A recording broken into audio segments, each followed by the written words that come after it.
Well, everyone, it's time for us to go ahead and take a look at the Samsung Galaxy S22 Plus and see how this phone has held up in the last, almost year that this thing's been out, but it's mostly been like 11, 10 months. Now, the first thing I'll tell you is the S22 series in general has held up pretty well, I think in a build quality standpoint, in the power standpoint, I think it's a pretty good phone still. I mean, it's obviously not that bad. The only issue some people have been having is with that chipset inside, but all those chipsets should be fixed by the next time that, S23 comes out, but I guess we're going to wait and see what happens. On the exterior though, this thing still looks beautiful. I don't really think Samsung needed to change this design too much, and even with the S23 rumors, it's looking like it's not going to be changing the design too much either. So I'm going to be very curious to see what ends up happening in the future with these designs, but I will say with this whole entire build, with this display, massive 6.6 inch dynamic AMOLED display, 120 Hertz, still holds up very well. Obviously the USB-C port, frosted glass back with that triple camera setup as well.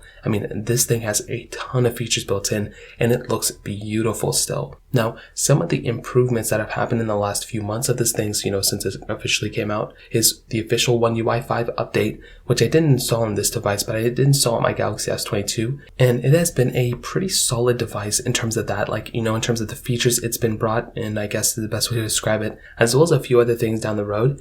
I think it's been a pretty good, performing device in that standpoint, and that's something I really do love. I hate getting a phone and having it, automatically outdated. That used to be the case all the time with a lot of Android phones, and I'm glad at least with Samsung, they are continuing to improve their software longevity and their software updates as well. So I'm really, really happy about that. Now, in the performance standpoint, pretty much it's been holding up pretty well in my standpoint. This thing has 8 gigabytes of RAM, but it does have that Snapdragon 8 Gen 1, which was a pretty big upgrade coming from its previous generations. The issue is that it wasn't well optimized since it kind of was like the first gen of this new chipset, and there were a lot of issues that happened within it. From what I've read, that's kind of seeming to be what the case is. I will tell you though, from my personal experience, I've had a pretty good time with this chipset. It hasn't really been that good in the battery life, department, but I do think in most other areas, it's been pretty solid. So take it from me that, you might want to do your research, but if you're completely understanding of basically how this device has been holding up for the last little bit of time, then you probably will already know that this device,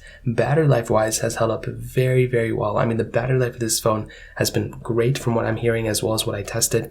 I think the camera quality of this thing is very good as well. So you can't really go wrong with this type of device. I think if you don't want to spend all that money on the Ultra, then I do think of getting one of the devices like this will probably end up holding up very, very well for the next few years. Although if you want to wait, you might want to, because the Galaxy S23s are about to come out. And although I'm kind of against of just continuing to wait and wait and wait and not, upgrading your device, you might want to go ahead and just, wait out until the S23 comes out, considering we're literally only 2 or 3 months away from that device coming out. So in terms of that kind of covers it up. If you have any other thoughts or questions, let me know in the comment section below. Hit the like button, that would mean so much, but definitely hit that subscribe button. More importantly than everything else, I love every single one of you guys. Hopefully I'll catch you guys in the next video. Peace out till then.